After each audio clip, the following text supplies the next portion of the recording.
Super star ரஜினிகாந்தும் உலகநாயகன் கமலஹாசனும் மீண்டும் இணையும் படம் உறுதியாகியுள்ளது.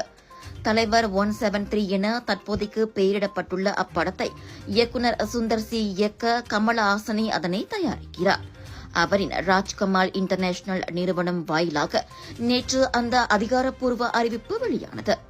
தங்கள் இருவரின் 50 ஆண்டு கால இணைப்பிரியா நட்பை பறைசாற்றும் வகையில் இப்படம் அமைவதாக தனக்கே உரிய பாணியில் ரஜினிகாந்துக்கு கடிதம் ஒன்றையும் கமலஹாசன் எழுதியுள்ளது வைரலாகியிருக்கிறது. 2027 பொங்கலுக்கு அப்படம் வெளிவரும் என்றும் அறிவிக்கப்பட்டுள்ளது. ஒட்டுமொத்த இந்திய சினிமா ரசிகர்கள் மத்தியிலும் பெரும் எதிர்பார்ப்பை ஏற்படுத்தியிருக்கிறது. மற்றொரு நிலவரத்தில் ரஜினி கமல் இணைந்து நடிப்பார்கள் என்று எதிர்பார்க்கப்படும் இப்படத்தில் ரஜினிகாந்த் மட்டுமே நடிப்பது இப்போது உறுதியாகியுள்ளது.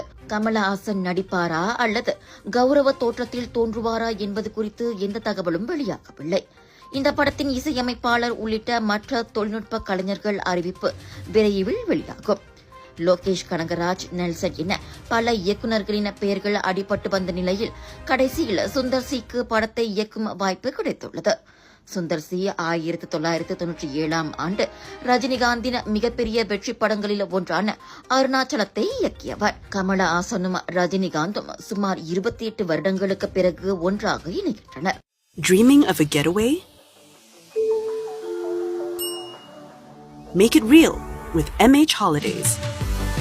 Every booking gives you up to 30% savings, extra baggage allowance,